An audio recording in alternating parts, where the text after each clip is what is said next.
Hello, career TV में आप सभी लोगों का स्वागत है। इस समय हम भाषा पढ़ रहे थे और भाषा की 2 क्लासें हम पढ़ चुके हैं। आज हमें क्लास नंबर 3 पढ़ना है। तो आइए देखते हैं। कल हमने भाषा का स्वरूप पढ़ा था, तो आज अपभ्रंश और उपभाषा के बारे में हमें जानना है कि कौन से अपभ्रंश से कौन सी भाषा निकली है या किस भाषा का विकास हुआ है। तो सबसे पहले जो हमारा अपभ्रंश है वो है सौरसेनी अपभ्रंश। कौन सा अपभ्रंश है? सौरसेनी अपभ्रंश।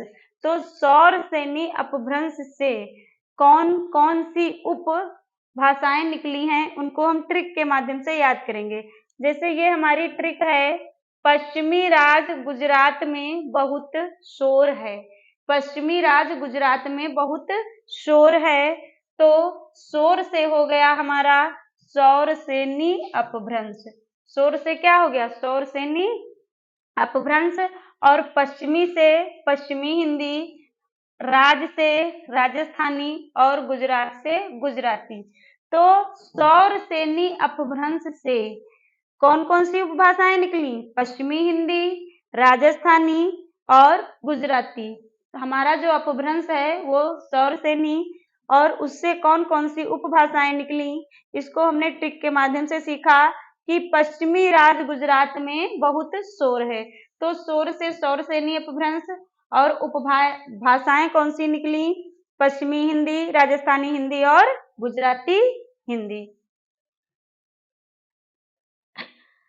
अगला हमारा जो अपभ्रंश है वो है अर्धमागधी अपभ्रंश। कौन सा अपभ्रंश? अर्धमागधी अपभ्रंश।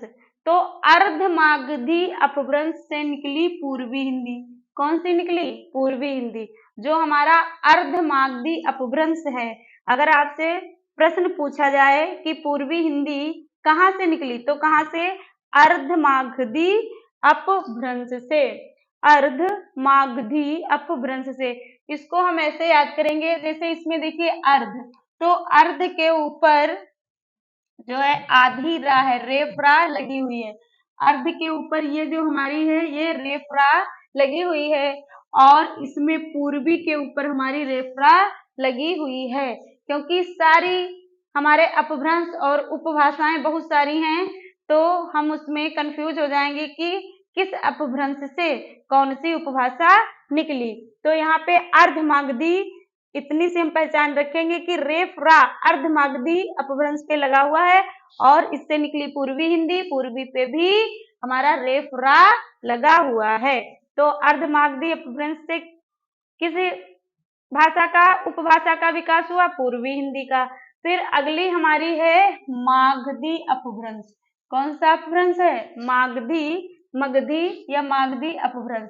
तो इसको भी हम ट्रिक से याद करेंगे कि मगध के बिहारी का बंगला आसमान में उड़ा। मगध के बिहारी, बिहारी कहाँ के थे? मगध के, और उनका जो बंगला था, मगध के बिहारी का बंगला कहाँ उड़ा? आसमान में उड़ा। इसको भी हम ट्रिक के माध्यम से याद कर लेंगे। तो मगध के बिहारी का बंगला। अब मगध से हमारा हो गया क्या? कौन सा अपभ्रंश? मागधी अपभ्रंश। मगध से मागधी अपभ्रंश, और मगध के बिहारी का बंगला कहाँ उड़ा? आसमान में उड़ा। तो मगध से अपभ्रंश हुआ हमारा मागधी अपभ्रंश, और मगध के बिहारी, तो बिहारी से बिहारी हिंदी, और बंगला से बांग्ला, और आसमान से असमिया, और उड़ा से उड़िया। तो हमारा मागधी अपभ्रंश, इसके लिए हम एक ट्रिक, कौन सी ट्रिक याद करेंगे कि मगध के बिहारी का बंगला आसमान में उड़ा। तो मगध से मागधी अपभ्रंश, और बिहारी से बिहारी हिंदी, बंगला से बांग्ला हिंदी, और आसमान से असमिया, और उड़ा से उड़िया। तो बिहारी हिंदी, बांग्ला, असमिया और उड़िया, तो ये हमारी उपभाषाएं कहाँ से निकली? मागधी अपभ्रंश से। आगे हमारा है महाराष्ट्र महाराष्ट्रीय अपभ्रंश। तो महाराष्ट्रीय अपभ्रंश इसकी एक ही हमारी उपभाषा है, माँ से महाराष्ट्रीय अपभ्रंश और माँ से मराठी। माँ से महाराष्ट्रीय अपभ्रंश से कौन सी उपभाषा निकली? मराठी। इधर हमारा ब्राह्मण अपभ्रंश, तो ब्राह्मण से हमारी निकली सिंधी। ब्राह्मण से क्या निकली? सिंधी। तो ब्राह्मण अपभ्रंश से हमारी कौन सी उपभाषा निकली? सिंधी। तो आपने क्या देखा? अर्धमागधी अपभ्रंश से कौन सी उपभाषा निकली? पूर्वी, क्योंकि अर्धमागधी अर्ध में रेफरा अंकित है, इसलिए पूर्वी में भी रेफरा अंकित है। तो अर्धमागधी अपभ्रंश से पूर्वी उपभाषा का विकास हुआ और मागधी अपभ्रंश से तो मगध के बिहारी का बंगला आसमान में उड़ा। तो मगधी से क्या हो गया? मगध से हो गया मागधी अपभ्रंश, बिहारी से बिहारी हिंदी, बंगला से बांग्ला हिंदी और बांग्ला आसमान से समिया और उड़ा से उड़िया। फिर महाराष्ट्रीय अपभ्रंश से मात्र एक उपभाषा निकली जो है हमारी मराठी, और ब्राह्मण अपभ्रंश से कौन सी उपभाषा का विकास हुआ? सिंधी का हुआ। आगे देखते हैं। आगे हमारा है पैशाची अपभ्रंश। तो इसको भी, ये हमारा जो पैशाची अपभ्रंश है, तो इसकी भी एक ट्रिक है कि पंजाबी लहंगा के लिए पैसा चाहिए। पंजाबी लहंगा के लिए क्या चाहिए? पैसा। तो पंजाबी से आपका हो जाएगा पैशाची अपभ्रंश। पंजाबी से पैशाची अपभ्रंश, और पंजाबी से ही है हमारी क्या? पंजाबी हमारी जो उपभाषा है। और लहंगा से क्या? लहंगा। और या तो पैसा से हम पैसाची कर लें, या तो ऐसे भी पैसा से क्या हो जाएगा? पैसाची अपभ्रंश, या पंजाबी से पंजाबी और लहंगा से लहंदा। तो पंजाबी अपभ्रंश से क्या निकला?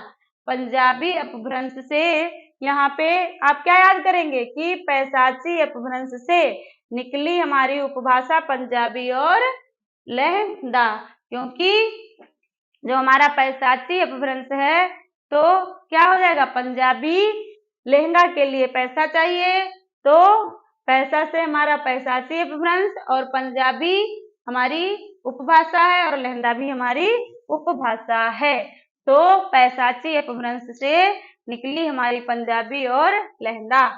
उसके बाद हमारा है खस अपभ्रंश। तो खस अपभ्रंश से पहाड़ी, गढ़वाली और कमाऊनी, पहाड़ी, गढ़वाली और कमाऊनी, जो हमारा खस अपभ्रंश है वहां से पहाड़ी उपभाषा और गढ़वाली और कमाऊनी। खस से क्या निकला? पहाड़ी, गढ़वाली और कमाऊनी। ऐसे भी याद करेंगे कि पहाड़ों पे आप जाएंगे तो वहां इतना ठंड होगा जिससे आपको खस यानी कि खांसी आने लगेगी।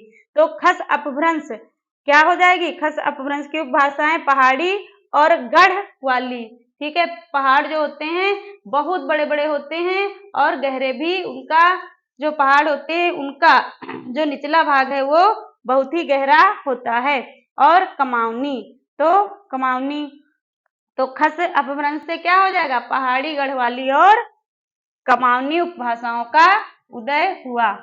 अगला हमारा है सौरसेनी अपभ्रंश। तो सौरसेनी अपभ्रंश से हमारी निकली क्या? पश्चिमी हिंदी। कौन सी हिंदी? पश्चिमी हिंदी। सौरसेनी अपभ्रंश से निकली पश्चिमी हिंदी। तो पश्चिमी हिंदी, या तो ऐसे याद कर लें कि सौरसेनी यानी सूरज की रोशनी, तो उसका उदय तो पूरब में होता है और जब अस्त होता है सूरज तो पश्चिम दिशा में अस्त होता है। तो सौरसेनी अपभ्रंश, तो सूरज की जो रोशनी है या सूरज की जो सेनी है वो पश्चिमी अपभ्रंश में अस्त होती है। और पश्चिमी अपभ्रंश से हमारी बहुत सारी उपभाषाएं निकली, जैसे कौरवी, खड़ी बोली, ब्रजभाषा, कन्नौजी, हरियाणवी और बुंदेली। तो पश्चिमी अपभ्रंश से कौन कौन सी हमारी उपभाषाएं निकली? देखिए, कौरवी, खड़ी बोली, ब्रजभाषा, कन्नौजी और हरियाणवी या बुंदेली। या तो ऐसे याद करो कि सौरसेनी अपभ्रंश हमारी किस उपभाषा में आएगी? पश्चिमी हिंदी। सौरसेनी अपभ्रंश से कौन सी उपभाषा निकली? पश्चिमी हिंदी। और पश्चिमी हिंदी से हमारी जो भाषाएं जैसे कौरवी, का से कौरवी और का से कन्नौजी, तो पश्चिमी हिंदी से कौरवी, कन्नौजी, खड़ी बोली, ब्रजभाषा, हरियाणवी और बुंदेली उपभाषाओं का विकास हुआ। अगला हमारा है राजस्थानी हिंदी। तो राजस्थानी हिंदी का जो क्षेत्र है या राजस्थानी हिंदी की जो उपभाषाएं हैं वो राजस्थानी क्या? मारवाड़ी, जयपुरी, मेवाती या मालवी। राजस्थानी हिंदी से किन किन उपभाषाओं का विकास हुआ? तो मारवाड़ी, जयपुरी, मेवाती या मालवी। तो राजस्थानी से मारवाड़ी, जयपुरी, मेवाती और राजस्थानी उपभाषाओं का उदय हुआ। अगला हमारा अपभ्रंश है तो अर्धमागधी अपभ्रंश। इसको तो आप अभी ऊपर भी जान चुके हैं कि अर्धमागधी अपभ्रंश से किसका उदय हुआ? पूर्वी हिंदी का। और पूर्वी हिंदी से 3 उपभाषाएं निकली। कौन सी? अवधी बघेली और छत्तीसगढ़ी। अवधी बघेली और छत्तीसगढ़ी। तो हमारा अर्धमागधी अपभ्रंश से पूर्वी हिंदी का विकास हुआ और पूर्वी हिंदी से क्या निकला? हमारी अवधी बघेली और छत्तीसगढ़ी उपभाषाओं का विकास हुआ। जैसे सौरसेनी अपभ्रंश हमारा, उसका उदय कहाँ से हुआ? सौरसेनी का पश्चिमी हिंदी से। और पश्चिमी हिंदी से क्या क्या निकला था? कन्नौजी, बुंदेली, हरियाणवी, ये बहुत सारी हमारी उपभाषाएं निकली थी। तो अर्धमागधी से आपने सीखा अर्धमागधी अपभ्रंश से पूर्वी हिंदी जिसमें अवधी बघेली और छत्तीसगढ़ी का विकास हुआ। अब हमारी है मागधी अपभ्रंश। कौन सी अपभ्रंश? मागधी अपभ्रंश। मागधी अपभ्रंश से निकला आपका बिहारी हिंदी। कौन सी हिंदी निकली? बिहारी हिंदी। तो मागधी अपभ्रंश से निकली बिहारी हिंदी। और बिहारी की 3 उपभाषाएं कौन कौन सी? भोजपुरी, मगही, मैथिली या मगही, मैथिली, भोजपुरी। तो बिहारी हिंदी कहाँ से निकली? मागधी अपभ्रंश से। तो मागधी अपभ्रंश से निकली बिहारी हिंदी। या तो ऐसे इसको याद कर लेंगे। इसमें देखिए वर्णों की संख्या कितनी है? 1 2 3। तो 1 2 3 ये मागधी अपभ्रंश है और मागधी से निकली बिहारी। इसमें भी 1 2 3 ही वर्ण है। तो मागधी अपभ्रंश से निकली बिहारी हिंदी। और बिहारी हिंदी की 3 उपभाषाएं हैं, मगही, मैथिली और भोजपुरी। कौन सी? मगही, मैथिली, भोजपुरी। और ये किसकी उपभाषाएं हैं? बिहारी हिंदी की। और बिहारी हिंदी किस अपभ्रंश के अंतर्गत आता है? तो किसके? मागधी अपभ्रंश। अगला हमारा है खस अपभ्रंश। तो खस से हमारी, अभी आप इससे पहले भी जान चुके हैं, जो हमारा खस अपभ्रंश है तो खस अपभ्रंश पहाड़ी हिंदी। खस अपभ्रंश से क्या निकला? पहाड़ी हिंदी। जैसे आप पहाड़ों पे जाएंगे तो बहुत ठंड यदि होगी तो आपको खांसी जुकाम सब हो जाएगा। खस, तो खस हिंदी से, खस अपभ्रंश से कौन सी हिंदी निकली? पहाड़ी हिंदी। और पहाड़ी की 3 उपभाषाएं हैं, कुमाऊनी, गढ़वाली और नेपाली। कुमाऊनी, गढ़वाली और नेपाली। तो खस अपभ्रंश से क्या निकला? बताइए। खस अपभ्रंश से निकला क्या? पहाड़ी हिंदी। और पहाड़ी हिंदी की 3 उपभाषाएं हैं, कुमाऊनी, गढ़वाली और नेपाली। ये अभी तो आपको लग रहा होगा बहुत कठिन है, लेकिन आप जब इसको लिखेंगे, समझेंगे, अध्ययन करेंगे तो ये सारी आपके समझ में आ जाएंगी, भाषाएं और उपभाषाएं। आगे हम देखेंगे राजभाषा। अभी तक तो हमने जाना भाषा क्या है, फिर भाषा का विकास कहाँ से हुआ, किस अपभ्रंश से हुआ, फिर अपभ्रंश से उपभाषाएं निकली, उनको हमने जाना। अब हम देखेंगे राजभाषा क्या है। तो राजभाषा क्या है, सब ये हम पढ़ेंगे कि राजभाषा का अर्थ है क्या? राजकाज की भाषा। राजभाषा का अर्थ है राजकाज की भाषा, या जो भाषा देश के राजकीय कार्यों के लिए प्रयुक्त की गई है उसे राजभाषा कहते हैं। राजभाषा का अर्थ क्या है? राजकाज की भाषा, या जो भाषा राजकीय कार्यों के लिए प्रयुक्त की गई है या प्रयोग की गई है उस भाषा को राजभाषा कहते हैं। फिर भारतीय संविधान द्वारा 14 सितंबर 1949 ईस्वी को हिंदी भाषा को राजभाषा के रूप में स्वीकार किया गया। हमारे भारत का संविधान सबसे बड़ा संविधान है, विशाल संविधान है, तो भारतीय संविधान द्वारा कब 14 सितंबर 1949 ईस्वी को हिंदी भाषा को राजभाषा के रूप में स्वीकार किया गया। और भारतीय संविधान के भाग 17 में, जो हमारे भारतीय संविधान का भाग 17 है, तो भाग 17 में अनुच्छेद 343 से अनुच्छेद 351 तक, भाग 17 में अनुच्छेद 343 से अनुच्छेद 351 तक हिंदी की संवैधानिक स्थिति पर प्रकाश डाला गया।